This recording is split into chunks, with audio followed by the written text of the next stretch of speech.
How about a hand for Stacy Rodriguez?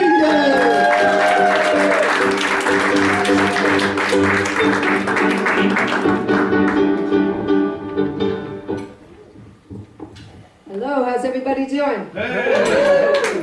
Yes, my name is Stacy Rodriguez, and when people hear my last name, they assume that I speak Spanish. But Rodriguez is my married name. So I feel like I'm an imposter because I don't speak Spanish. When I meet a Hispanic person for the first time, they're so warm and inviting.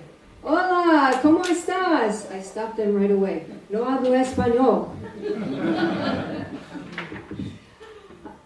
With a name like Rodriguez, you don't speak Spanish? Un poquito. Well, that gives them the go-ahead, and they start in Spanish, and I give them a blank stare and look like a bobblehead.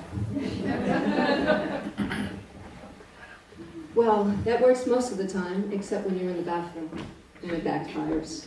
And then they look at me with that blank stare, and they look like a bobblehead. And they're thinking, imposter.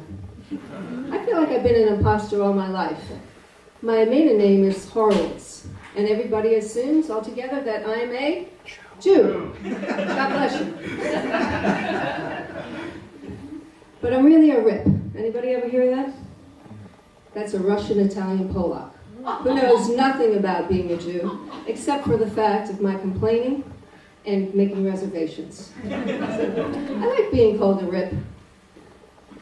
It's fun, unless you're dead. And it's not so much fun. My daughter from a previous relationship was tortured by her name more than I was. She had a really long name. She had my maiden name, her dad's name, a long first name, and even a middle name. Yes, well, I was right. She was not happy. But I played no favorites to letters. She used 19 of the 26 letters. But it caused her to learn the alphabet really quick. Angelique Joy Fretwell Horowitz. And after I got married, technically she was Angelique Joy Fretwell Horowitz Rodriguez. So she had a few choice letters for me. F-U-M-O-M. I wasn't happy. I grew up in Queens, New York, and I'm proud of it. I drive like a New Yorker. I work like a New Yorker, and I make love like a New Yorker. But now, I live in the Poconos. I get my work done in 2 hours instead of 8.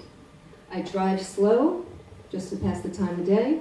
And my boyfriend and I, well, we're tired of having sex, but there's nothing else to do. So I moved up here thinking that it was going to be a healthier lifestyle.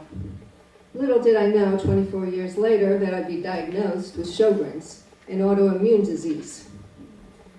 Well, maybe I should have stayed in Queens with all the smog, greasy food, and pollution. It might have prolonged my life a little bit. Sometimes I go back every now and then just for a health benefit.